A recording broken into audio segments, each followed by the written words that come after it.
I'm calling to order this evening's meeting of the Amenia Town Board. It's February 15th, 1924, right, 2024. I fail a lot of tests that way. I make a motion we go into executive session to interview committee candidates. I will second that. The time now is 5:24 p.m. Supervisor Blackman? Yes. Council members Rebillard? Yes. Ham? Yes. And let the record reflect that at this time, Council member Winters is absent.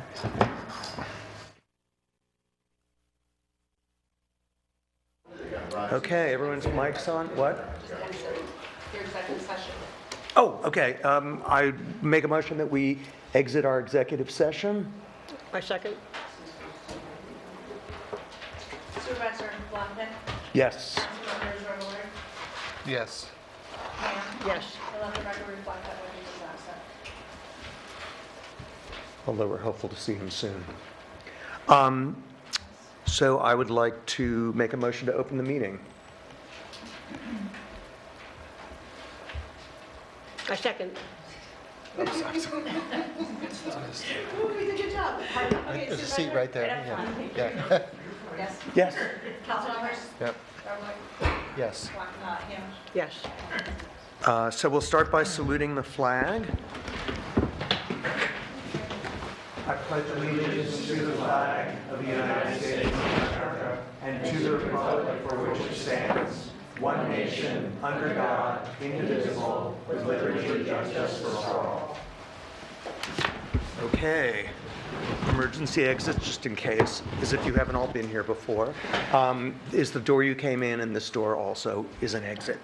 Okay, roll call. Supervisor Blackman? Here. Council members Rebillard? Here. Ham? Here. And again, letting the record reflect that Councilman Winters is absent. Are you guys' mics on over there? Oh, Oh, and let's open that one up too. that's why. Anything you need to repeat? We'll bring them down. Okay.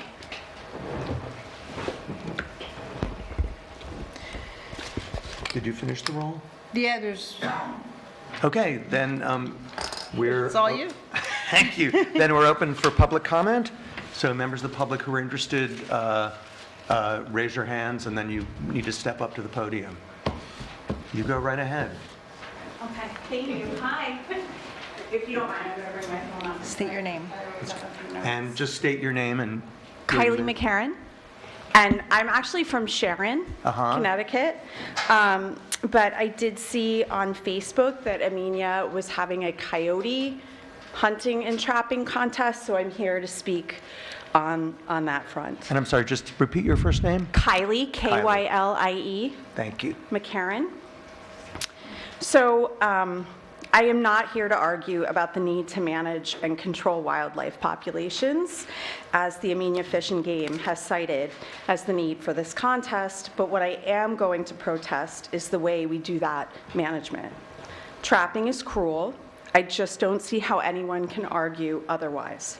I've done some research to be here tonight and trapping, and I have searched for information on how the practice could possibly be humane. I didn't find any.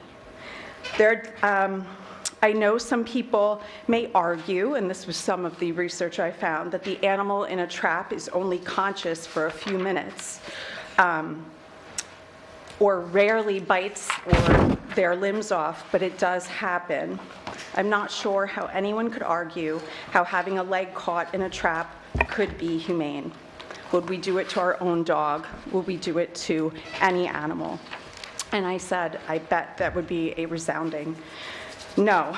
It certainly can be a long death. The trapper is not camped out at the trap 24/7. At least with hunting, the hunter is there, and when they make a shot and they don't kill the animal, most conservationists will follow and track that animal until they are able to kill it. That is not so with trapping. And in regards to hunting, there is an intended target. Traps catch cats, dogs, foxes, coyote, bobcats, raccoons, to name a few. Part of the argument that took place online in support of the trapping contest was that there is an overpopulation of coyotes and that they are killing people's pets. I'm not sure how you can prevent that from happening with traps. In 2020, an investigator for the Humane Society went undercover and found that many animals, coyotes included, were beaten to death when they were found in a trap. The contest didn't seem to specify how an animal in a trap was going to be killed, so I am assuming this is an option. A dead fox, specifically in one of the leg hold traps, and we have lots of foxes around here, struggled so hard to get free, his leg snapped clean through. And the fox had been killed by coyotes as he was unable to defend himself or run away. Trapped animals sometimes mutilate themselves when the traps cut off the blood and sensation to part of the limb.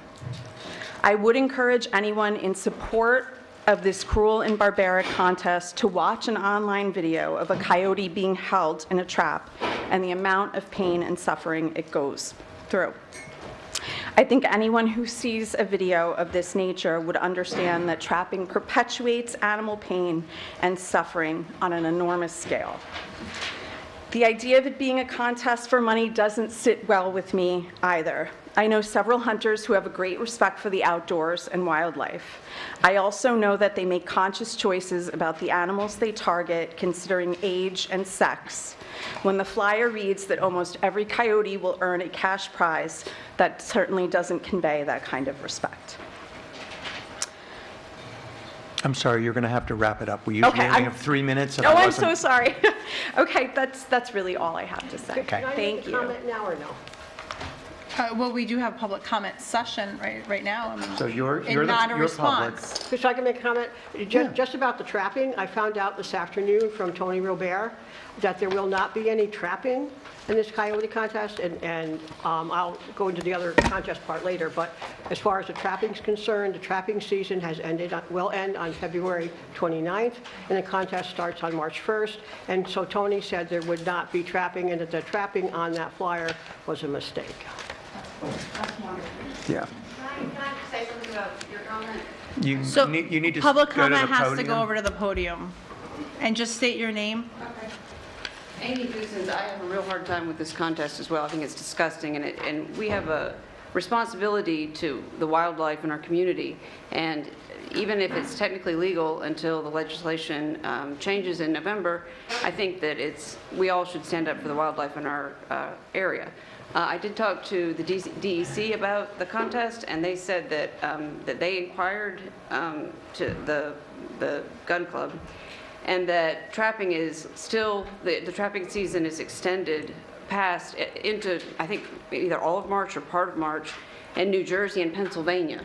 And that the people at the gun club told the DEC that they were going to, that anyone could trap in those areas and participate in the contest. And it sounded to me like it was a loophole because trapping season ends February 15th. So I find it hard to believe that people in our area are going to drive to New Jersey and put out traps and then sit there and wait for an animal. So I don't know how we monitor this, but I don't know how anyone would enforce that. But based on what you just said, I think that's great. But I don't know if that's actually going to happen.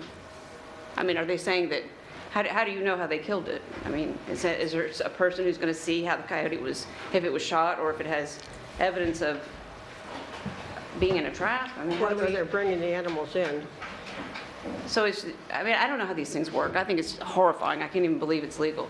But so how do they add up the numbers? From pictures? I mean, how do they? No, I believe they present the animals, that's what my understanding was. Well, right, so if they present the animals, I mean, is there some person who can say, well, that one was clearly caught in a leg trap, and how do we know that, like, one person may have told you we aren't going to trap, but they told the DEC that trapping was allowed because even though the season is closed in New York by the time the contest starts, they're going to be able to do it in New Jersey and Pennsylvania, which I find hard to believe. All I can speak for is the current thing that is happening on March 1st to March 31st in here, in. Right, I understand. Tony, who I spoke to this afternoon, said that even when he was given the application, he said the trapping thing was a mistake and that's not going to happen. I don't think you can ever guarantee anybody's not trapping at any time, given any, but for it was not going to happen, was supposedly not supposed to happen for this. Can they follow around and pick up all the traps? I don't think that's possible, and they trap other animals as well, and I agree with you, I think it's horrible, but I was just told for this particular event, trapping had been taken off the table. All right, well, I'm glad, but anyway, I'm going to do everything I can to stop it because I think it's disgusting and it makes Amenia look bad, and I don't think it's fair to the animals, and I contacted the New York Times and the Hudson Valley News and Humane Society and PETA and New York State Humane and Project Coyote. Project Coyote has very good information on their website that says this can actually increase the population. It's the way that packs self-regulate, more coyotes will breed than normally would to make up the numbers. So it sounds like it's sort of like a misnomer, but it actually does not in any way help the population. And there's a lot of good information on that website. So I just feel like, I don't know, it's horrifying, and I'm going to do everything I can to find people to protest or stop it. Thank you. Okay, thank you. Next. Wow. Oh! Sorry. Mary, go ahead. I'm sorry, Red. No. Good evening. I'm Mary Ling, the Vice President of Real Estate Development for Hudson River Housing. We submitted a petition for a zoning change for a vacant parcel we seek to develop on Route 22. For several years, dating back to 2017, we have established relationships with Amenia residents and have heard from this community that there is a recognized need to develop affordable housing. After an extensive process, including many public community meetings over the years, a parcel suitable for housing development has been identified. Hudson River Housing is trying to do something good in alignment with this community's wishes, and something that is needed. We hear the concerns being raised by the neighbors,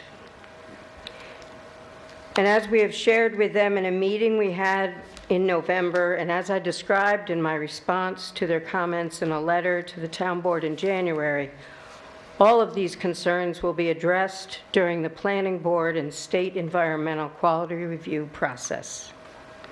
Hudson River Housing has no desire to come in as an adversary to the residents of Amenia. We want to work with all of the parties involved to develop and create homes that complement what is already here. Once we complete a full site plan design, we will listen and address all concerns to the best of our ability. What has been presented and what will be presented to the planning board will by no means be the final design. We begin with a starting point and go from there. We are seeking to provide housing that is necessary, housing that is called for in the town's comprehensive plan. Right now, this town's best chance to create affordable housing is this. The opportunity is right before you. We are a nonprofit that cares about the communities we work in. We care about Amenia, and we care about our reputation within those communities, including Amenia. We want to work together. There is no other developer that has these same goals, and no other developer that has the means to create this type of housing. No other sites have been identified to achieve this affordable housing besides this one. This opportunity to have this affordable housing in this region may not come along again for a very long time, if at all. Thank you. Thank you. Okay, anyone else? Yes, Rhett, sorry, I should have remembered. No worries. My first statement is actually on behalf of Alan Tuzigna, the director of the Trevor Zoo in Millbrook. Oh, I'm sorry, Rhett, I know your name, but the viewers at home, our TV audience does not, so Hi. just give your name, please. I'm Rhett Roback. My wife and I own a home, and I own a business. So my first statement, I'm just going to read on behalf of Alan Tuzigna, the director of the Trevor Zoo, our neighbor in Millbrook. I have recently heard of the coyote trapping contest scheduled for the month of March in the township of Amenia. If I understand correctly, this event is open-ended and has the potential to very seriously alter the dynamics of the current predator-prey ecosystem. It should be stated that I am not opposed to a proportional population cull for species that are out of balance with the natural environment. However, such an effort should be scientifically vetted and coordinated to ensure a reasonable outcome that conserves nature and wildlife. Higher-level predators play a critical role in helping to control rodents, skunks, and other small mammals that, left unchecked, can become significant problems for homeowners. Humans also have a role to play in controlling the presence of wildlife in our landscapes. Properly secured garbage will decrease the availability of food scraps for all sorts of pest species, which will also reduce them as a resource for coyotes and other predators. I advocate for balanced ecosystems where all species have an opportunity to thrive and live out their natural lives. When systems become out of balance, efforts to control them should be done carefully and with a science-based approach. Trapping is also considered one of the least humane methods of control. I would also like to add myself that, as other people have said, trapping itself is inhumane. This apex predators, top-level predators are really important in our ecosystem to keep many things out as pests. Specifically, hunting them in this way has been shown again and again by multiple papers over many years to be non-effective as a method of control, and even literally, as our previous speaker said, it can actually encourage the species to grow more. Furthermore, Amenia has now spent a tremendous amount of money to modernize itself, to attract new businesses like myself, and to advertise something that has already been now illegal going forward seems like a huge step backwards. So thank you. I hope the board can do whatever it does to stop this. Thank you. Shannon? All right. But you have to state your name anyway. Yes. I'm Shannon Roback. I'm an Amenia resident. I'm also the science director for the organization Riverkeeper, but I'm not here speaking on behalf of Riverkeeper. So I'm also talking about the coyote hunting and trapping contest. And so, as many of you may or may not know, this will be illegal as of November 1st in New York State. The legislation has been signed by the governor. It's Senate Bill S4099. I'm a scientist, but I'm not an ecologist, so I'm going to read you text from the bill and also some text from fish and game commissions and associations in a variety of states in the United States who have weighed in on this issue. So from the bill, it says, indiscriminate killing of wild carnivores like coyotes may reduce populations temporarily, but the best available science demonstrates that these species will respond with an increase in reproduction. Killing contests create instability in the family structure of animals that are killed. In the case of coyotes, this disruption allows more coyotes to produce and can increase conflicts with wildlife, with livestock. There have been two other USDA studies that basically found as coyotes were killed in these contests that rather than populations declining, it actually increased immigration from other coyotes, increased reproduction, and increased pup survival rates. And so it did not reduce livestock that were killed, and actually as more predators were removed, more livestock were killed. As one researcher said, killing coyotes is kind of like mowing the lawn. It stimulates vigorous new growth. The Vermont Fish and Wildlife Department, the Maine Department of Inland Fisheries and Wildlife, a variety of state agencies have also made statements that coyotes can benefit farmers and property owners by helping control populations of mice, rats, voles, moles, and woodchucks. Other state agencies have banned killing contests with concerns over the spread of tapeworm as these bodies are piled up. And then lastly, in terms of the trapping, which we know may or may not happening, but probably is happening, the American Veterinary Medical Association has condemned these traps as inhumane. And not only do they inhumanely trap coyotes, they can also inhumanely trap pets, which I don't know how often it is that I see on our community Facebook page that someone's dog is running down the road, and dogs and coyotes are not that dissimilar. And we have seen with these traps, when they are deployed, that animals other than coyotes are caught in them as well. They starve to death, they freeze, they try to gnaw their paw off to get away from the trap. So just really inhumane stuff. And then I just wanted to submit to the town board, this is a report, it's a 25-page report from the Humane Society, from wildlife organizations and hunting organizations, all opposing these contests and giving reasons. So I'm just going to share that with whoever, and maybe you can just share that with the rest of the board. Great, thank you. Yeah. I'm sorry? I think I'll send it to the supervisor. Yeah. So we just Oh, yeah. tell Okay. people when they can speak. All right.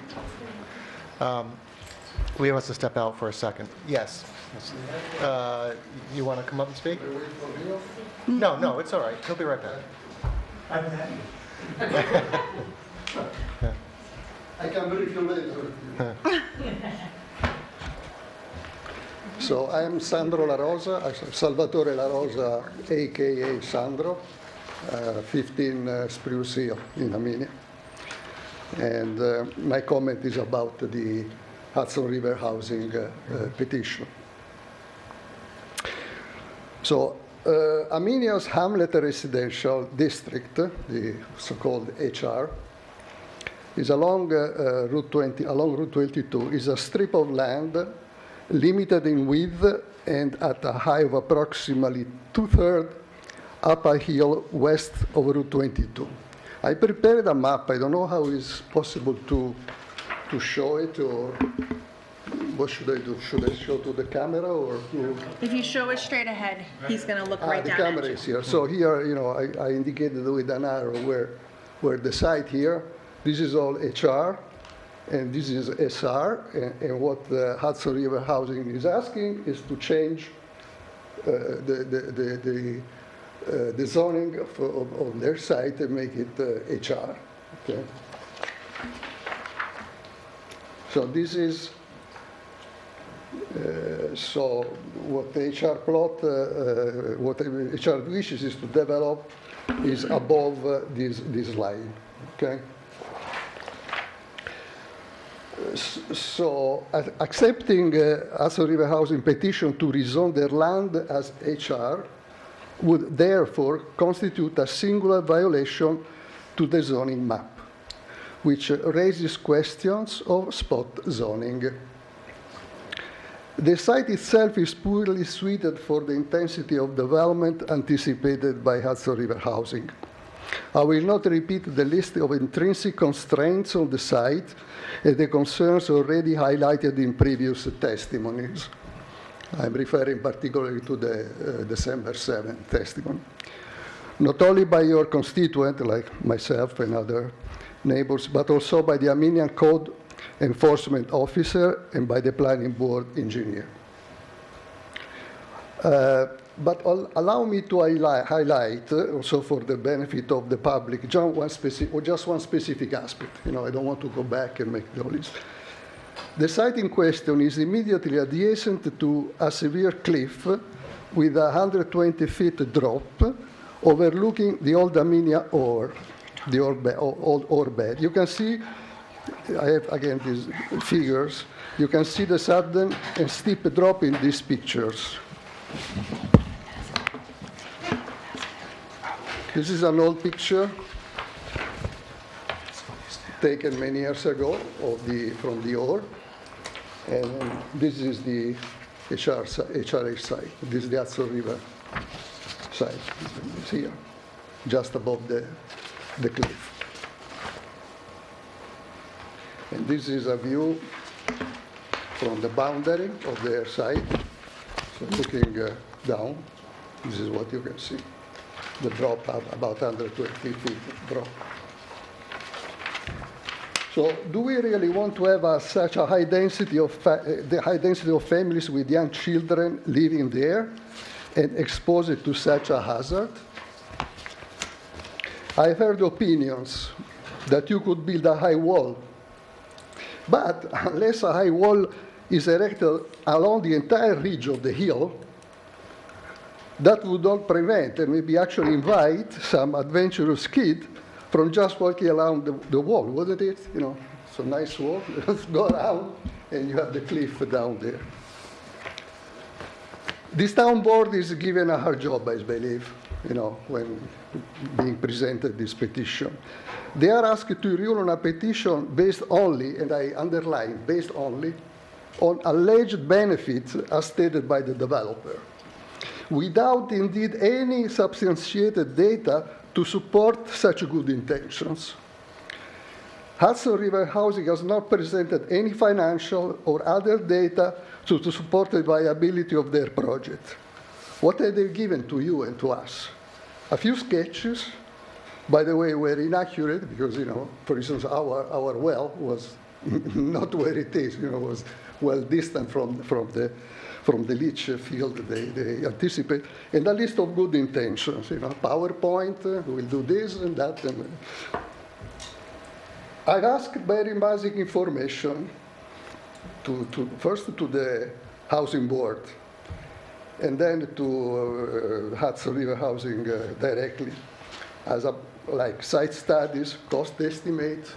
I was basically told to mind my own business, and I have a copy of the correspondence to document that. So I asked myself, with all the available flat and well-accessible land in Amenia, why was this particular site chosen, given that it would be difficult and costly to develop? I'm told because it is in downtown, you know, quote-unquote downtown, and residents could walk to the hamlet to Freshtown. But there are no sidewalks to the hamlet or to Freshtown. And the proposed site is nearly 100 feet above Route 22, making for a very challenging uphill walk. Salvatore, I'm going to have to cut you off just so that other people have a chance to speak. I finished. Thank you very much. Look at that. Thank you very much. Oh, I'm sorry, you want to finish? Yeah, just a few words, you know. If it's only a half a I understand page. you have 3 minutes, but you cannot, you know, you should allow me to. So there are no sidewalks to the hamlet or to Freshtown, and the proposed site is near 100 feet above Route 22, making for a very challenging uphill walk. Would all the residents be able to make such a hill climb with grocery bags? Would residents risk their life to walk and protect around Route 22? So why is being proposed at this time? Digging a bit in the history of the project can be interesting. Amenia Ventures 1, our SAIC LLC, was formed in mid-November 2021. 2 weeks later, the beginning of December, Amenia Venture 1 bought the site from the estate of Harold Gordon for $150,000.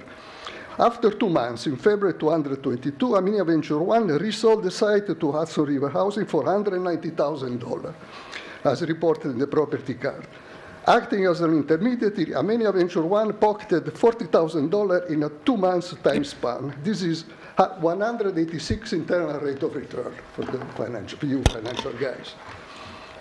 I understand HRH needs to the rezoning in order to build multifamily homes, which are not allowed in SR district, in order to access some more favorable financing. However, when they bought the site in February 22, and they bought it with a $400,000 markup, the site was zoned as SR, subsurging residential, meaning not suitable for multifamily development. Now, this is interesting. Why did they invest $190,000, including the $40,000 extra, for a site that would not allow multifamily homes? Are they so incompetent that they overlooked these constraints, or is it possible they received quote-unquote guarantees that the site could be rezoned to their favor? Neither of two alternatives is reassuring, though, and quite troubling indeed. In March 2023, the town adopted laws to reduce zoning restriction and amended the comprehensive. Salvatore, I really need to interrupt you now because there are a lot of other people who want to speak. I'm very disappointed that you interrupt me. Anyhow, this is a written comment that I leave to you and to anybody who would be interested in. Thank you. Thank you. Is there anyone else who wants to speak? 2 seconds, sorry. Well, let me just see if there's anyone who hasn't spoken that wants to speak. Go ahead, Judy. I promise I'll be quick. Okay. My name is Judy Moran. I live in Amenia. On the subject of the Hudson River housing proposal and petition, I realize that you can't submit an application until the zoning is changed. There's a little bit of a catch-22 there because you don't get to find out exactly what's done. This may be my lack of studying up until now, and if so, I apologize.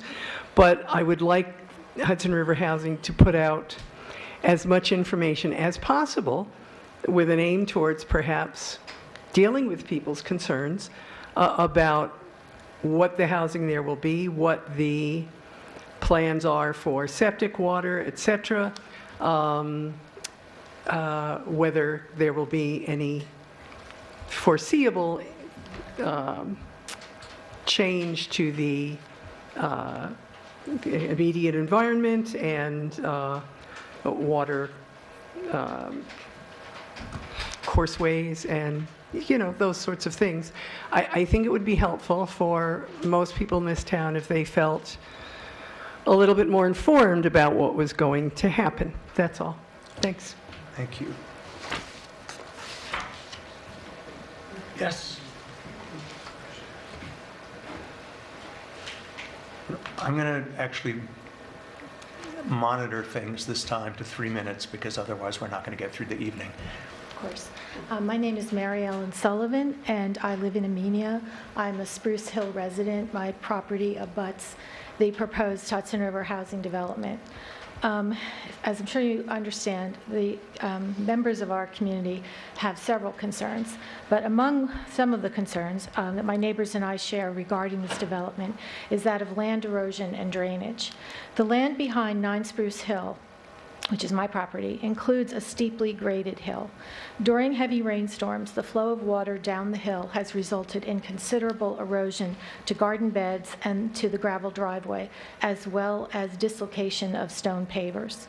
This is despite our efforts to mitigate the issue, such as cultivating a meadow and planting additional trees on the hillside. The top of this hill abuts the property that HRH proposes to develop. According to the initial site plan, a leach field would border my property with paved parking and 7 apartments beyond that. I'm very concerned that this development and the resultant removal of existing vegetation will worsen the existing erosion and drainage issues and potentially undermine the structural integrity of the house. In addition, given that there is poor ground absorption, I'm concerned that a leach field at the top of the hill will present health and safety concerns. As shown on the HRH site plan, the apartment leach field is close to the well from my home. A backup in the leach field could result in water contamination. Another negative impact of the development would be light and noise pollution from the multifamily unit parking lot and access road traffic. Defined as the excessive or inappropriate use of outdoor artificial light, light pollution is divided into 3 categories: glare, clutter, and trespass. Light trespass is when light extends into an area where it is not wanted or needed. For example, a street light illuminating a nearby bedroom window. Hudson River Housing proposed development exterior lighting will trespass into the backyards and windows of the neighboring properties. It will also impact the visibility of the stars in the night sky. Light pollution affects not only human health, but wildlife behavior as well. According to National Geographic, studies show that animal behaviors such as migration patterns, wake-sleep habits, and habitat formation are impacted. This evidence has led the National Park Service to prioritize maintaining a dark sky throughout the national parks. Hudson River Housing's proposed development would create light pollution, impacting the human residents as well as the deer, rabbits, foxes, turkeys, possums, raccoons, and various bird species which currently inhabit this property. Okay, sorry, Mary, I have to interrupt you, Okay, but thank you thank very you. much. Anyone else looking to speak? I have to. You're looking to speak? I am. Oh. I just want to acknowledge circulation and receipt from a public comment submitted earlier this week from Stacy Mansell regarding the same that was previously spoken of this evening, coyote hunting and the trapping contest that's currently going on. I am aware that I did see board members make comments back to her. So Stacy, yes, we did receive your comment because I'm aware and I saw the responses from Supervisor Blackman. Also circulated to you, and I do not see currently Pat Nelligan in the audience. I don't know if he's out in the hall, but I thought he was going to be making public comment this evening. He did ask me to circulate what he was going to be making. So I have it in his written format, what his public comment is, and it is entitled Proposed Rate Fee Structure. It's a final draft. It's to the Amenia Water District Committee. I see committee members present in the room today, so I'll be providing copies to them that are here, as well as you board members now have them. So just acknowledging those. That said he'd be back next meeting. Okay. So we do have it, so then you guys can review his comment for the next meeting and be able to give a response. Okay, anyone else need to speak? Yes. Hi, my name's Caroline Green. I'm sorry, can you repeat that? Sorry, my name's Caroline Green. I live in Amenia, or Old Orbed Road. Sorry, I'm a little disheveled here. I was given about 3 hours notice that Mary Lynch was showing up. I have a job, I have a family. She's supposed to be answering questions tonight. But in all fairness... That was actually never said, but okay, please continue. Sorry. I won't re-quote you at this moment, but this is my statement. Historically, people who are poor and disadvantaged are pushed onto subpar plots of land, and that's what HRH and the board is doing. This property is on a steep hill up from town, and it's to be built with limited parking. The property is ill-suited to anybody but the able-bodied and those with cars, yet the plan doesn't offer parking to every resident. So, sorry, didn't bring my glasses either. So who can participate? So basically, the people who can participate in this lottery are the people who are elderly, disabled, and those with chronic health problems, which tend to be people who are elderly, disabled, and chronic health problems. So basically people on a fixed income. So essentially you're developing land for the needy, yet you're systematically denying groups of people the right to participate. It's land on a cliff over a body of water that has not frozen over in the past 2 years. It's the cliff that 21st responders risked their lives in the rain with shale sliding down when they pulled Lori Dix up off that cliff. It's the cliff where on the bottom, it's the cliff where she fractured her leg, her ribs, her hips. It's the body of water that Brian Jolly's body was found. Yet you're putting how many families on this cliff? I'm turning toward the camera, sorry. Sorry, I didn't realize the camera was trying to get to the camera. Sorry. It's the body of water. So how many rescuers, how many families are we going to be putting on this cliff at risk? How many rescuers are going to come when there's an accident? Last year, 3 fire companies came to pull the body of boy out of the Militant Lake. Helen, I'm going to have to interrupt you too, I'm sorry. Thank you for the right of speaking. You did say it was silly if we wouldn't come, so I want to make sure. Anyone else? Yes. Hi, Ryan Juan, Corbley, Gartland, and Rapouillet. We represent the collection of neighbors that are voicing some concerns over the Hudson River Housing Project. I'll be very quick. I just want to confirm that the board received our February 14 letter that was sent. If not, I have some copies for you. We did, thank you. You did? Perfect. So then just moving forward, we'll be representing that collection of residents as this project progresses. Thank you. Okay. Anyone else? Okay, 2 seconds, Shannon. I realize I didn't make a request, which would be to have a moratorium on wildlife killing contests until the November 1st law takes effect. That might have to happen very quickly since this is supposed to start March 1st. So whatever the town board needs to do to get together and do that moratorium, that would be my request. Thank you very much. Okay, thank you. Okay, I guess next is the supervisor's report. I may be too tired. No, I'm kidding. I wanted to give you an update on some projects. The Highway Garage and Salt Shed, the engineer sent a proposal for their second phase fee. I'll be reviewing that with the rest of the board and with Megan so we can move ahead with the design work. We got a community development block grant for a Route 44 sidewalk, for the Route 44 sidewalk to Beekman Park. The project will start construction this spring. and I will be speaking to the selected bidder soon to figure out exactly when. Amenia Water District. I met with Joe and his team from BRI. Those are the new water operators who we voted last time to officially hire to be responsible for the system. They noted the documents left for them were incomplete. We discussed a record-keeping program dealing with the lead pipe inventory and when they would charge additional fees. All of those seemed a big change and to our advantage. So I think at the end of that, I felt very positive about working with them and creating a phased plan for repairs to the system. They seemed open to thinking more broadly about how the repairs can be completed for less, in a less expensive manner. Workforce housing, I met with the chair of the housing board regarding the status of the HRH project on Route 22, and I also walked the Spruce Hill property with the owners to better understand the site. Intersection of 22 and 343, people spoke about that a couple of meetings ago. I had a conversation with New York State DOT, and actually they'd already rescheduled the lights, which sort of surprised me, so that cars from all 4 directions stop for 10 seconds after the light changes to give pedestrians time to safely get into the crosswalk. I tested that out, and it is a huge improvement. It may not be the solution, the ultimate solution to that, but it made a really big difference. And just in terms of government stuff, I attended the first 2 meetings of the Dutchess County Mayors and Supervisors Group. There are 30 members that help each other deal with solving problems that they've already encountered. I also had a video call with the Dutchess County Transportation Council regarding their programs and benefits.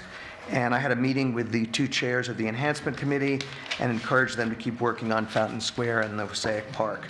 And Ian, that reminds me, have we heard anything further from the title company? No, and I've recently sent another email out to them. I haven't heard back from them. Okay. I will follow up again. And you suggested that they contact the Historical Society, and you gave them the article I gave you from planning, the one about there was a title from like 1940 or 50.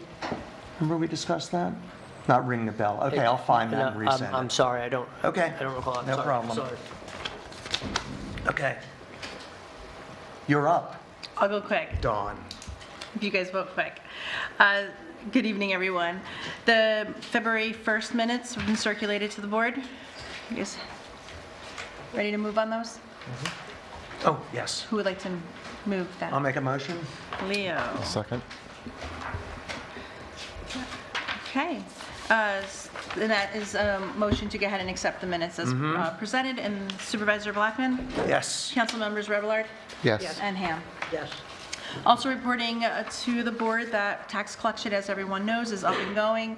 Collected as of late this afternoon, $3,419,106.35, with the remaining uncollected of $6,207,829.87. Also acknowledging remitted to the supervisor this evening the entire highway portion of that collection, and that dollar amount is $906,281. As the board is aware, we are in receipt of 2 resignations. The first resignation being from Stacy Mantle. Stacy Mantle is looking to resign from her position on the CAC. However, she wishes to continue to be on the Climate Smart Task Force as the coordinator. She also does share with us that she's in favor of term limits for these committees, and CAC currently does not have one, as that she is in favor in following the majority of other towns in using suggested 2-year terms for CACs. And since it's been over 2 years, she says it's her time to step aside. Just like George Washington. Is there a motion to accept her resignation? I'll accept that with a regret, or I'll move to accept that with regret. Second. Supervisor Blackman? Yes. Council members Revelard? Yes. And Ham? Yes. Also, as we are aware, Charles Mayville has tendered his resignation. He was serving in the position of groundkeeper. Is there a motion to accept that? I'll make a motion to accept that with regret as well. I'll second. Ham. Supervisor Blackman? Yes. Council members Revelard? Yes. And Ham. Yes. Also, this evening, I've circulated, and you guys have already reviewed our vouchers that are presented before the board, and I present to you the abstract dated this date consisting of 6 pages, and I'm seeking authorization for the supervisor to pay claims as follows.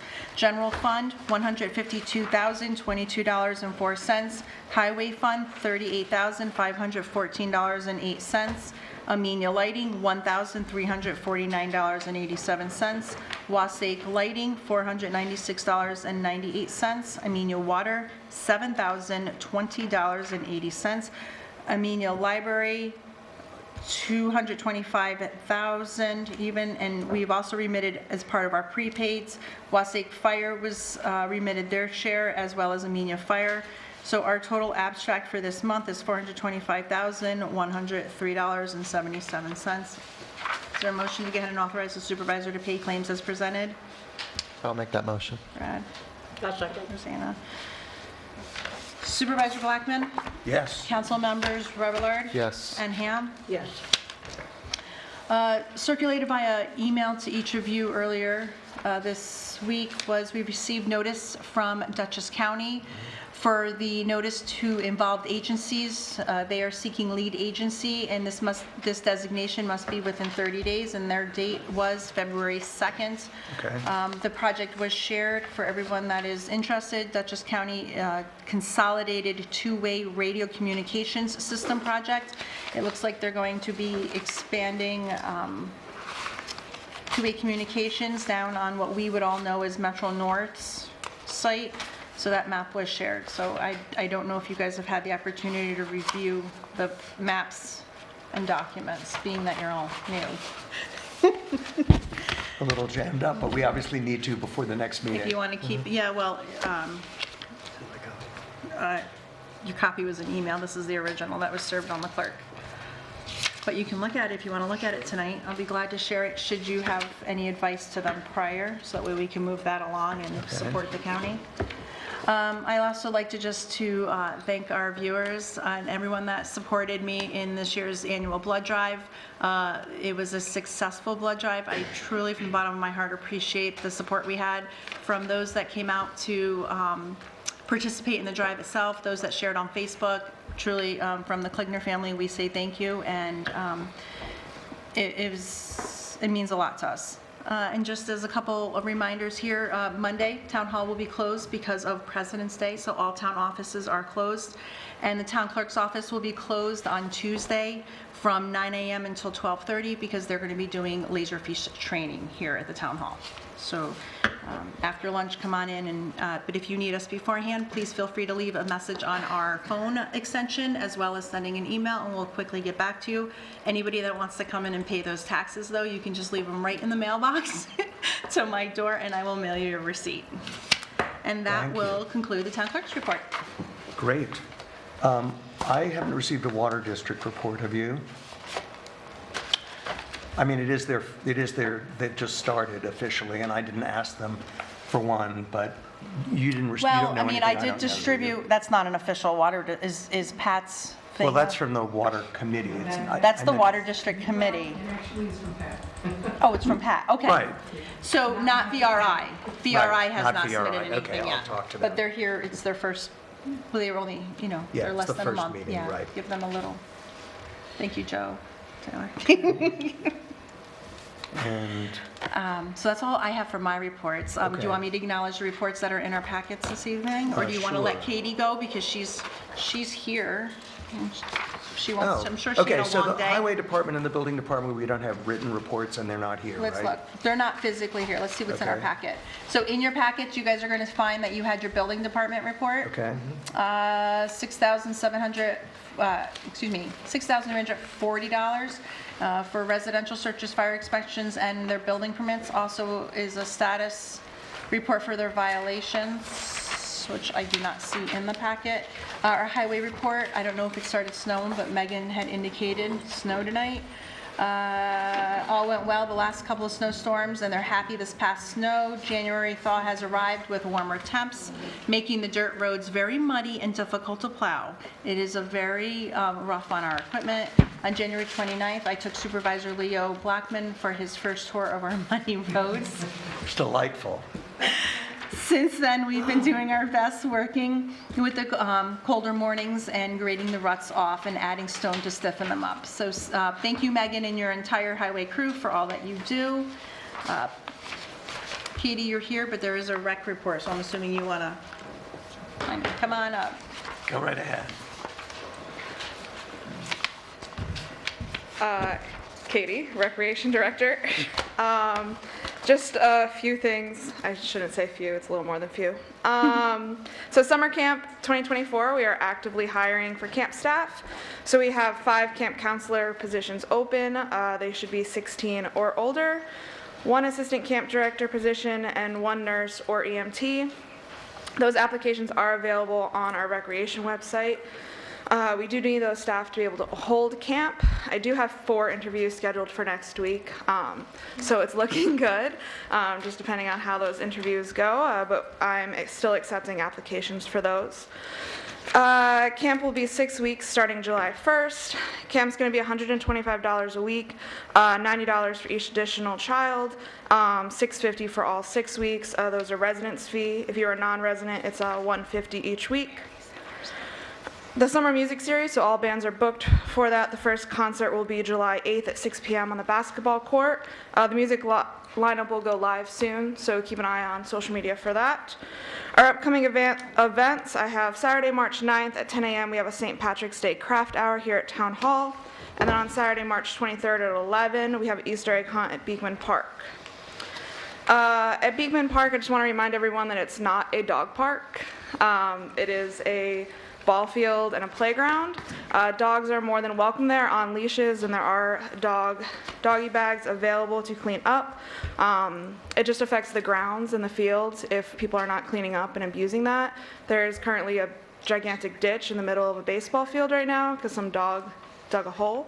So that does affect the seasons coming up, so I just hope that everyone keeps their dogs on leashes and respects that. Our senior programs, so the recreation department will be running all the senior programs now. Michelle has stepped away from the responsibility, so I would like to thank her for all the years she has given the town and for all the work that she has done. Michelle has been amazing with offering programs for seniors, and she will definitely be missed in this role. Just please keep an eye out on information coming from me for that. And like Dawn mentioned, Chucky, my favorite person ever, has stepped away from his position. So I would like to thank him for all the years that he's given the town as well. We are currently, I hope that will go live soon, that we are seeking someone for his role, seasonal. It should start in a few months, so if you are interested, please reach out to me. That would be greatly appreciated. I do need those staff for the summer. It does get busy. But that's it on my part. Great. Do we need to make a motion to Authorize the town clerk to... Yeah, to post that? Okay, I make such a motion to post that job. I missed what you said. We need to advertise for Chucky's position. For the groundskeeper. A second. Supervisor Blackman? Yes. Council members Rebellard? Yes. And Ham? Yes. Great, it'll go out tomorrow's. Perfect. So you'll see it in next week's newspaper. Great, thank you. And I just wanted to second the farewell to Michelle Smoggy. She's been running the town senior programs by herself. She's actually a senior, too, by herself for many years. And it's great that she's able to step away from it, and it's great that we have a rec director who can take that on now. So thank you, Katie, also. Thank you. That was it. Good, thank you.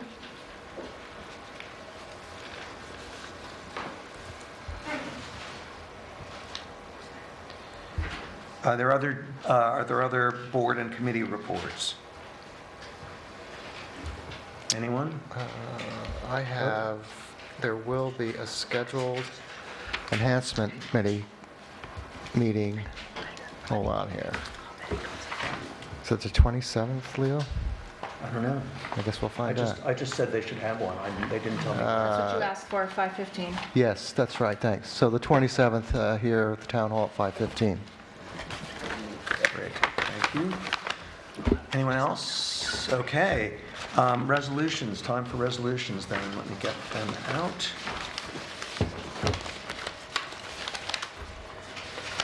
Okay. Got it. Okay, resolution number? 34. 34. How time flies. 34 of 2024, setting a public hearing regarding proposed amendment to Local Law 1 of 2022, opting out of the licensing and establishment of cannabis retail dispensaries and on-site consumption sites within the town of Amenia. Whereas the Town Board of the Town of Amenia adopted Local Law 1 of 2022, opting out of the licensing and establishment of cannabis retail dispensaries and on-site consumption sites within the town of Amenia by Resolution Number 60 of 2021, adopted by the Town Board on November 18th, 2021. And whereas the Town Board is considering amending the local law of 2022 to allow the licensing and establishment of cannabis retail dispensaries and desires to seek the public's input on the proposed amendment, now therefore it be resolved as follows. One, the recitations set forth above are incorporated in this resolution as if fully set forth and adopted herein. The Town Board of the Town of Amenia hereby schedules a public hearing to consider a proposed amendment to the Local Law Number 1 of 2022, opting out of the licensing and establishment of cannabis retail dispensaries and on-site consumption sites within the Town of Amenia, to be held on March 7th, I think. 2024 at 7 p.m. at Amenia Town Hall, located at 4988 Route 22, Amenia, New York, where you are right now. 3, the town clerk is hereby directed to publish the notice of public hearing at least once in the official newspaper of the town, not less than 10 days, nor more than 20 days prior to the date specified for the public hearing, in the form annexed hereto. I'll make that motion. Well, second. Supervisor Blackman? Yes. Council members Rebellard? Yes. And Ham? Yes. Okay. Resolution 35 of 2024. I'm going to read until I get exhausted, and then I'll turn it over. Okay. Approving engineer and attorney to prepare a map, plan, and report for the creation of a new sewer district within the town of Amenia. Whereas the town of Amenia is considering the creation of a new sewer district pursuant to Town Law 209, which requires the preparation of a map, plan, and report pursuant to Town Law 209B and 209C, and whereas the Town Board requested proposals for engineering and legal services for the preparation of a map, plan, and report, and whereas in response to the request for engineering services, LaBerge Engineering and Consulting Group Limited submitted an engineering proposal to prepare such map, plan, and report as required by Town Law 209B for a fee not to exceed $27,550 as set forth in said proposal, a copy of which is annexed hereto and made a part hereof. And whereas in response to the request for legal services, Tabner, Ryan, and Kennery, LLP, submitted a legal proposal for the preparation of such map, plan, and report as required by Town Law 209B for a fee not to exceed $18,000 as set forth in said proposal, a copy of which is annexed hereto and made a part hereof. And whereas the Town Board adopted Resolution Number 5 of 2024 on January 4th, 2024, authorizing the appropriation of funds for the preparation of said map, plan, and report subject to permissive referendum. And whereas the time for filing a petition has expired and the Town Clerk of the Town of Amenia has certified that no petition has been timely filed. And whereas the Town Board now wishes for the engineer and the attorney to prepare the aforementioned map, plan, and report, now therefore it be resolved as follows. 1, the recitations set forth above are incorporated in this resolution as if fully set forth and adopted herein. 2, the Town Board of the Town of Amenia hereby approves LaBerge Engineering, and Consulting Group and Tabor, Ryan, and Kennery, LLP, to prepare the map, plan, and report for the creation of a new sewer district within the town of Amenia.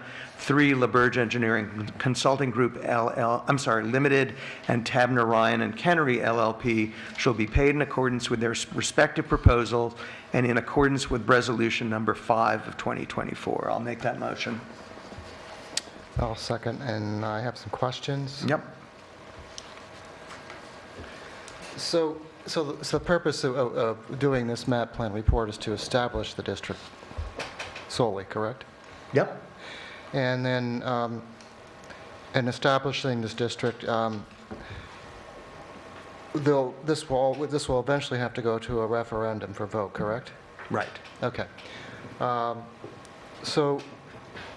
And right now, of course, I think in the last meeting we'd established that the land that we were proposing to put the sewage system on is no longer available to us. Right. That's correct.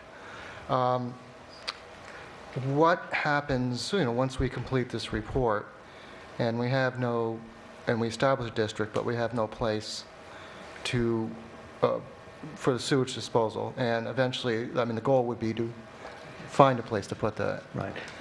So would we, at that point, whenever that could be, and of course, we've been working on this for how many years? Too many, but probably 5. 55. Oh, well, no, I mean, in 1961 was the first report that I saw. Or even older, so 62 years. So, I mean, would we have to do another map plan report to, once another parcel is established? No. Ian reviewed the original contract from the lawyers and the engineers, and in it they are also bound to consider the 3 town-owned properties that were in the original engineer's report. So that is stuff that will go on simultaneous with this map plan and report work. And all of those properties are within the footprint of the district, so there shouldn't be much difference. I mean, the system is the same, so there shouldn't be much difference between the site we came up with originally, the preferred site, and the 3 town-owned properties that they will also look at. 3 town-owned properties? Yes. Okay. So what modifications will have to be done at that point, once the town properties, and why weren't they established in the beginning? I'm not sure why it wasn't established in the beginning for the town-owned properties. Sure, Charlie. Yeah. So map plan and report is required by state law, and it establishes the parcels that are in a special district, and it establishes the amount of money for the project. So the biggest element there are those 2. Our map plan and report will be based off of our engineering report that we did 2 years ago that creates the budget. And in that budget, it has an amount of money to procure a parcel for the treatment facility. So you have to create a district before you can actually even purchase land for that. Some towns or cities have town-owned land that they use that's incorporated in that. Ours always presented that it would be purchased. You wouldn't do another map plan and report if your project actually at some point exceeded what that original budget was. You would have to go back to all the district parcels and get approval for that increase in your budget. The reason that doing it now is so important is that if we can't get grant funding through the bipartisan infrastructure bill, which runs out in 2 years, and through the New York State WIA program, which is the Water Infrastructure and Improvement Act, it's not feasible anyway. But you have to have a district to be able to apply for WIA specifically, and WIA has now changed their parameters, and they will fund over 25% of the project if it's in a disadvantaged community, which we are. And the filing for that application is the beginning of the summer, which it used to be in the fall. But once you create a district, it doesn't mean that you're going to spend money. I mean, the only way that you could spend more money that is laid out in the map plan and report is if you go back to those owners and they approve an increase in the budget. I have another question and a comment, and the question is, why are we focusing on the 3 Amenia properties owned? Well, so when we looked at the 3 properties, and to be clear, those 3 properties are outside of Town Hall. These have all been, some of them were identified in several previous reports. This isn't our first time at the ballgame.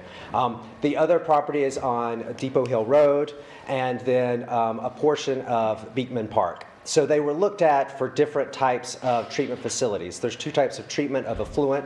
By the way, we're talking about just the dirty water going there, not the solids. Solids will be maintained at each parcel. Town Hall was looked at as possibly a leach field, so like what people have, except in a much larger thing. And because it's in partial flood zones, it was taken out of the equation there. Beekman Park was also looked at it for a leach field. Beekman Park is ideal, truthfully, to have surface distribution where you clean the water and then it dumps into a moving water body. Amenia Stream runs behind Beekman Park. And that is the stream that we would be using on Lake Amenia Road. And Lake Amenia Road isn't completely off the table now either. I mean, it could in the future be purchased. The seller has just decided not to sell at this point. So that could happen. Again, the map plan report has a budget for the procurement of a piece of parcel, of a parcel. Oh, and then Depot Hill was the third place that we had looked at that was owned by the town. It's a parcel that abuts the parking lot for the rail trail. So a facility could be put there. With surface distribution, it just requires that the clean water has to be piped down to, there's a, I think it's Passaic Stream. I'm forgetting what the tributary is. There's actually, Mechanic Depot Hill, there's a bridge there. There's a large water body that moves. And actually that becomes Amenia Stream as it moves west and south. My only... If I can just... Yeah, go ahead. This might answer some of these questions. As part of the proposed scope of work from the engineer, they will review the alternatives that were presented in the feasibility study. They're going to update their recommendations as to best alternatives for the town to consider. And they will prepare user cost estimates, and they'll determine the average, mean, and mode annual cost to the typical properties for each method that was evaluated. So part of the scope of work that the engineer is proposing is to analyze I think there's 4 total? There are, and Ian's right. That's what the map planning report does. Is it takes this massive engineering report that we have and it condenses it down. And ultimately, what a parcel owner is looking at then is, well, this is what it would cost me under these different scenarios, and also this is what it would cost me if at certain levels of grant funding, so that they can make a determination for it. And by the way, it has to be approved by the comptroller, New York State's comptroller. Yeah, this project will require a petition to the audit and control, and they will have to approve it before it comes back to the board. I mean, for the record, I've always been in support of a wastewater system in Amenia, and I still am. But my only hesitation is the ARPA funds, the grant money that I still feel should be going towards our water system, which is we're having the LSL study done. Our system is not in the greatest shape from what I've been hearing. Our budgetary project hasn't been updated in too many years, and now we're seeing a lot of increases. And I think any and all extra money that, as far as grants, that our water system, which is a priority to me, it has been from the beginning, the money should go there. So if that means that we don't do the wastewater system because of that, then that would be my decision. And one more thing. The board does get to make that decision, doesn't it? I suggest that we table this right now because we are missing a board member, and I really think that to have a fair vote, he should be here. I don't think that's... Can I just answer so with the ARPA funds, the town board did earmark a certain amount of money for to match with the Dutchess County Community Development Block Grant we received, which is $150,000. The board can vote to release those funds to be used in some other way because that property, we aren't going forward with that at this particular point in time. Right. The WIA money is not, if the town applies for wastewater treatment, it can't apply for clean water. Those are, for drinking water. Those are two different things, two different applications. And one has no bearing on the other, to be clear. So the town will be able to apply under WIA for both of those, honestly. And it's on the intended use plan for the bipartisan infrastructure bill money. Supervisor Blackman and the previous, and Victoria worked to get the water district on the intended use plan for the state. But there's still money that could be changed throughout line item changes for the water district. I'm sorry, what was that? There's still money that could be pulled out of line and put in wastewater line, and put into the water district. Well, so the town board for the budget of this year, 2024, allocated $65,000, I believe, for this part of the process. Right. $25,000 was allocated last year, was budgeted, and was not spent at all. So we had that as a carryover. And the wastewater committee applied and won an engineering planning grant for just shy of $18,000. So with those two together, it kind of covers what this budget line item is for now. Which is the $45,550? Yes, yes. Which is quite a bit, so I know in pieces. But once again, I recommend that we table this because we are down a board member, and I think to have a fair vote on this, he should be here. Well, I think if the town board has 3 members and one is either going to We have a abstain. quorum, we can vote. I understand that, but I think that it would be voted down, so it sounds to me like It will be. Council Rebellard, I mean, you have a motion here, so you're going to have to vote on it, or I guess. If you want to do it now. So I think it You could be wanna- reintroduced at the next town board meeting, is what I'm hearing. Right, which I think would be better, but if you want to have a vote, we'll have a vote. Well, maybe that's better. If you've got information from Rosanna that I don't have, then... No. No, I just think we should make a decision to vote or not. Get on our microphones, please. Yeah, I just think we should make a decision to vote or not, that's all. Okay, well, you we very can much. vote it, we can vote next time. We expected Paul to be here, but he isn't. So can we withdraw that until our next meeting? Who made the motion? Leo made a motion. I made a Leo can and it was withdraw the seconded. motion if you want, or you can do a motion to postpone to whatever next meeting. Yeah, why don't I make a motion to postpone until our meeting on March 7th? The concern here is that the grants, we don't have very much time for the map plan report to be completed, and this is why it hasn't happened since 1961, because there's always an Well, issue. that's not appropriate, Leo, you know it. so. I think you don't get to decide what's appropriate, Brad. Yeah. I mean, this has been going on for a really long time. Right, but it's. Supervisor, we need Why a don't you- second and a vote on Yeah, that motion to let's stay on postpone. focus, okay? Stay focused. All right, is there a second on Leo's motion to postpone until the March 7th meeting? I'll second it. Supervisor Blackman? Yes. Council members Rebellard? Yes. Ham? Yes. Thank you. Okay. Adopting the this is Resolution 36 of 2024, adopting the Pro-Housing Communities Pledge. Whereas the Town Board of the Town of Amenia, hereinafter local government, believes that the lack of housing for New York residents of all ages and income levels negatively impacts the future of New York State's economic growth and community well-being, and whereas the housing crisis has negative effects at regional and local levels, we believe that every community must do their part to contribute to housing growth and benefit from the positive impacts a healthy housing market brings to communities, and whereas we believe that supporting housing production of all kinds in our community will bring multiple benefits, including increasing housing access and choices for current and future residents, providing integrated, accessible housing options that meet the needs of people with sensory and mobility disabilities, bringing economic opportunities and vitality to our communities, and allowing workers at all levels to improve their quality of life through living closer to their employment opportunities. And whereas we believe that evidence showing that infill development that reduces sprawl and supports walkable communities has significant environmental and public health benefits, and whereas we believe that affirmatively furthering fair housing and reducing segregation is not only required by law, but is essential for keeping our communities strong and vibrant. Now, therefore, it be resolved as follows. The recitation set forth above are incorporated in this resolution as if fully set forth and adopted herein. The Town Board of the Town of Amenia, in order to take positive steps to alleviate the housing crisis, hereby adopts the Pro-Housing Communities Pledge, which will have us endeavor to take the following important steps: streamlining permitting for multifamily housing, affordable housing, accessible housing, accessory dwelling units, and supportive housing.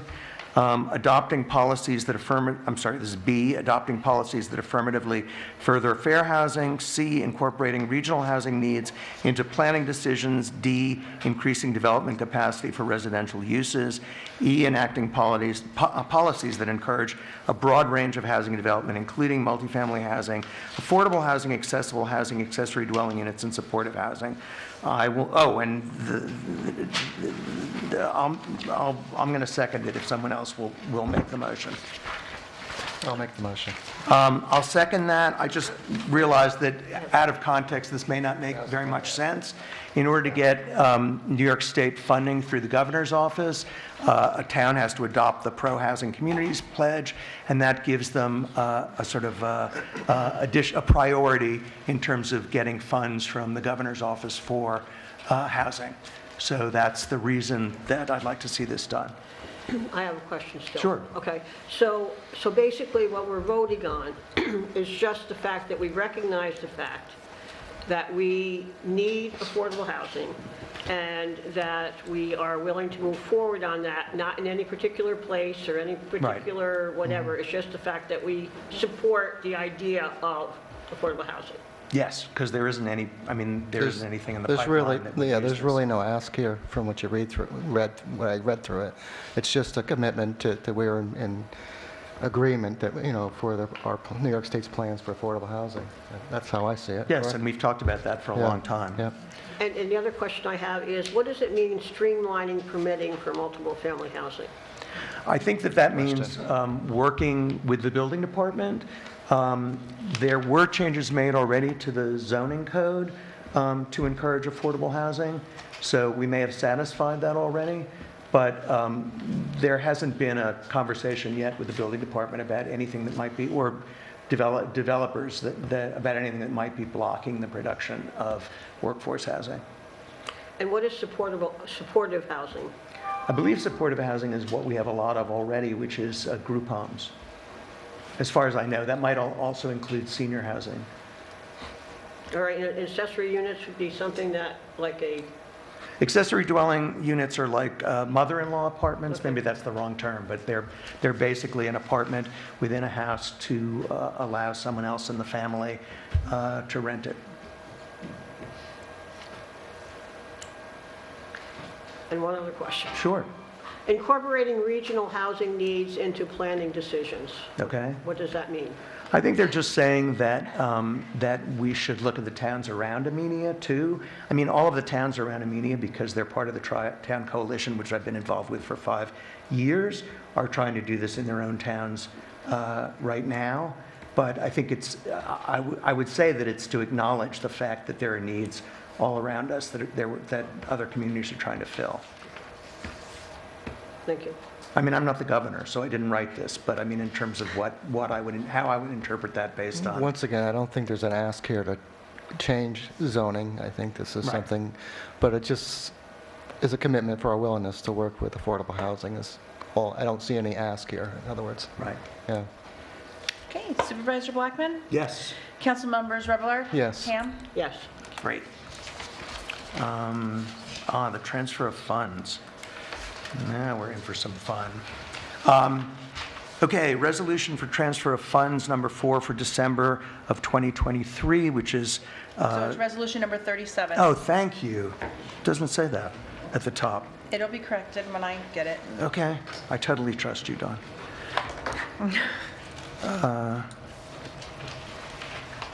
37. Okay, resolution for transfer of funds number 4 for December of 2023. Whereas the town board has the authority to transfer funds when necessary or unanticipated to amend the budget, and whereas budget amendment in the general fund increasing line 2115.1.187 planning board fees escrow by $245,291.38, and increase attorney escrow line 14204.01.157 by $194,222.41, and increased line 1404.01.15 engineers escrow by $49,598.97, and increase line 16704.01.61 central print mail legals by $1,470 for reclassification by accountant to recognize planning board escrow activity. Whereas budget amendment in the general fund increasing 2421 lease payments collected by $44,695.04, and increase line 19894.01.187 other general government support by $44,695.04 for budget to actual correction. Now therefore it be resolved, the town board authorizes the transfer of necessary budget lines to process the transactions. I'll make that motion. I'll second. Supervisor Blackman? Yes? Councilpersons Revillard? Yes. Ham? Yes. Okay. And the last one is Resolution 38 of 2024. That's transfer of funds for February of 2024. Whereas the town board has the authority to transfer funds, increasing line 2421.01 lease payment collected by $46,400 and decrease 2612.01 cell tower by $32,000 even, and to decrease line 26.13.01 cell tower parks and recreation by $14,400 for cell tower budget modifications. Actually, let me stop right there, because Paul and the rec committee were concerned as to why the cell tower portion given to Parks and Recreation would be decreased, and the bookkeeper has been away this week. So I think until we actually have that information, we shouldn't vote on it. Agreed. So I would move that we postpone this also to March 7th. You can. March, you can say something. Did you?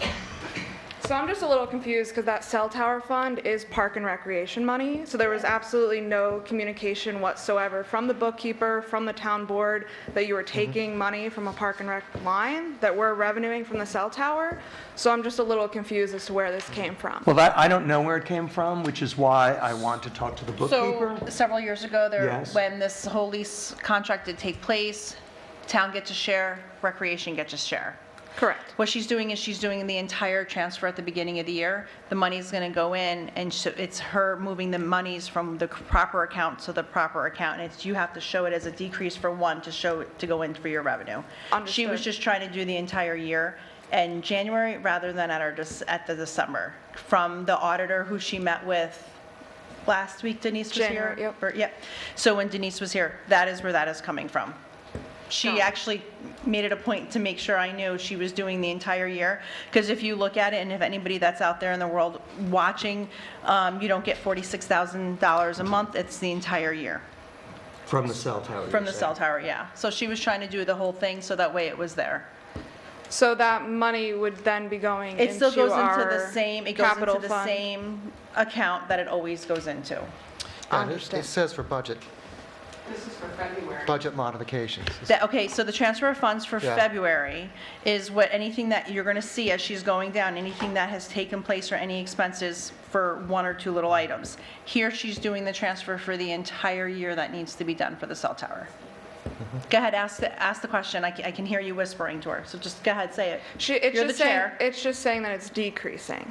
So you have to, your increases and your decreases. So you're decreasing the revenue line. To increase the in your general other. fund line. So you're going to see that it's increasing. The budget amendment is the general fund is increasing your lease payment collected by the 46, and then you're decreasing the cell tower, and you're decreasing the cell tower cell park. So the town gets to 32, I'm not being mean, but the town gets to 32 and you guys get the 14.4. Yeah, when I read this earlier today, and I actually emailed Leo about it because I couldn't understand increase, or decrease. Usually it's an increase and a decrease. But that last part for budget modifications, now it makes sense. Yes. Yes. Sorry, I don't see it. Yeah. I'm just listening to what's read, so Right. it's easier for me to look at something. And I'm not misspeaking to you, Katie, but you do have your rec chair who does get the operating statements or your budget sheets or whatnot. So they do get them. I don't know if it's DJ or whoever's getting them. No, I get them. I get them as Okay. well. So that's all it is that she had the meeting with Denise Williamson, our RBT person. So that's why they're doing it now. So on the record, the rec committee is not losing You're not losing any of your money. Any money, on the They're record. not taking it away. They're not taking it in the sense of Right. you're not going to get it. The verbiage that was just said, I think was what, we're like, what? Yeah, no. That's all. Decreasing, so that's why we're. In the future, right, I think it would be nice to know, like, if funds are being transferred, so I'm not sitting at a meeting and then they were talking about decreasing or increasing. Yeah. That's all, Yeah, that's my she's just concern. doing it in the beginning of the year so that way you guys knew So it was there. I agree with you 100%. You are the rec department, and you have your own budget to manage, so you're right.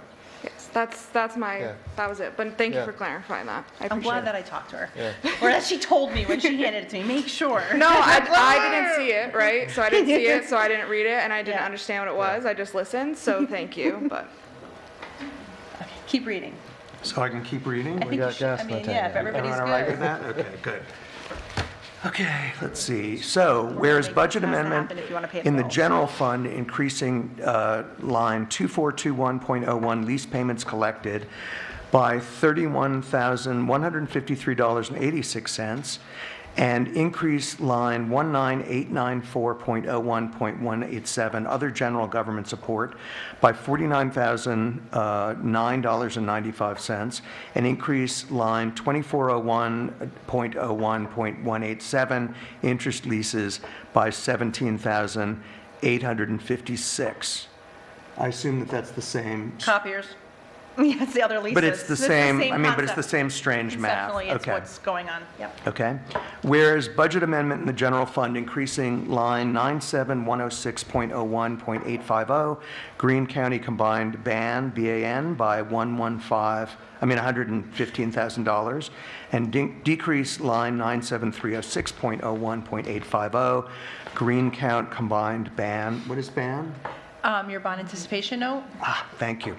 By $115,000 and increase line 97107.01.850 interest on debt service by $26,803.50 and decrease line 97307.01.850 interest on debt service by $26,803.50 for reclassification per accountant.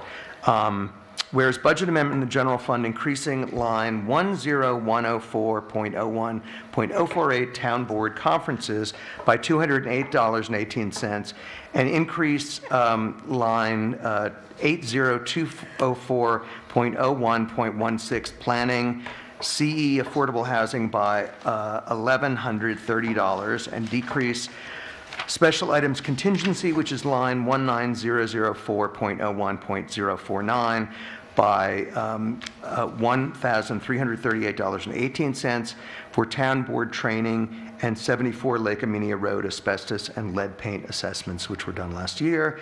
Whereas budget amendment in the general fund increasing line 2260.01 public safety services other by 904.79 and increase line 30204.01 public safety commission service.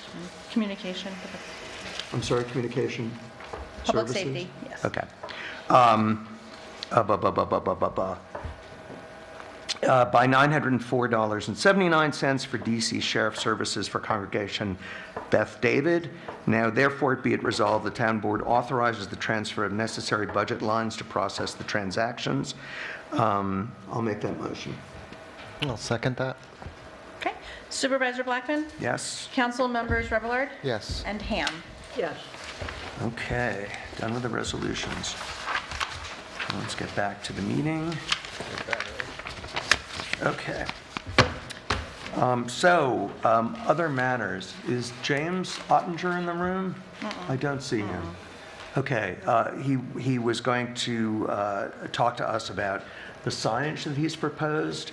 That, I guess, gives us an opportunity to discuss that in executive session conceptually as to how we want to treat that and the funding. And that's all I have for other matters. Anyone else? I have a comment, Please. but is it time for me to comment? Sure, it's another well, it says town board comments, so we can, unless anyone else has other matters, which I'm assuming they don't, then yes, please comment, Rosanna. Okay, so I want to recognize the passing of Eddie Del Pina, who is an icon in our community. He had a smile and a positive word for everyone, no matter where they lived, who they were, whether he knew them or not.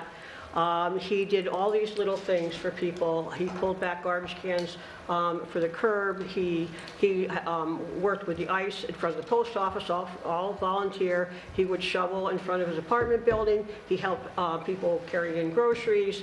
He helped seniors. He would collect bottles. And the last project he had, he would collect his bottles and cans and donate it to a man who had cancer. And I just want to recognize the fact that a town is not buildings, it is the people that live in the town. And I hope that as we develop and we progress, that we keep in mind all those small things, because he's going to be greatly missed by a lot of people. He did little things that made somebody's life a little bit easier. And I think we need to keep that in mind as we move forward, because I think it's a really important thing. The second thing I want to comment about, and it's already been commented about on several occasions by several people, is the coyote contest. Again, I am very concerned. I'm not anti-hunting, but I'm anti-contest. I think it sometimes, but of course, the trapping is horrible, but like I said, I was told that was not going to happen.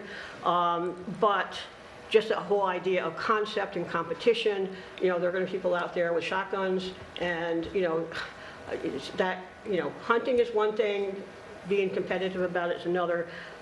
Do you think there is any way that we can do a moratorium, or can we not? I guess that's for you, Ian. When is this contest? It's a coyote killing. No, when? When? March 1st. March it 1st begins. to March 31st. It would be extremely tight, I think, to have that pass.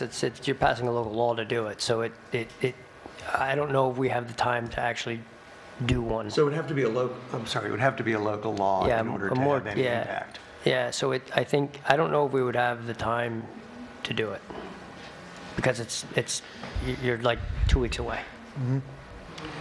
Then the other thing that Do you need a public hearing?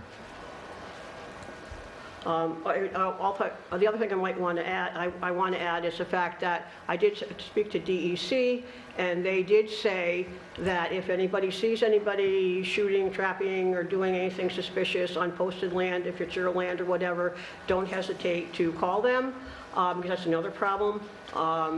Sometimes posted signs are not recognized, and to make sure that they call DEC and inform them, get as much detail as possible, license plates if possible, so that they can follow up on it, and they absolutely would.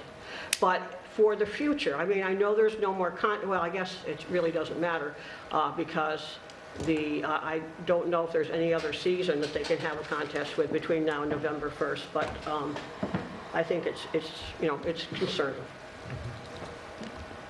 That's Agreed. And thank you for bringing to our attention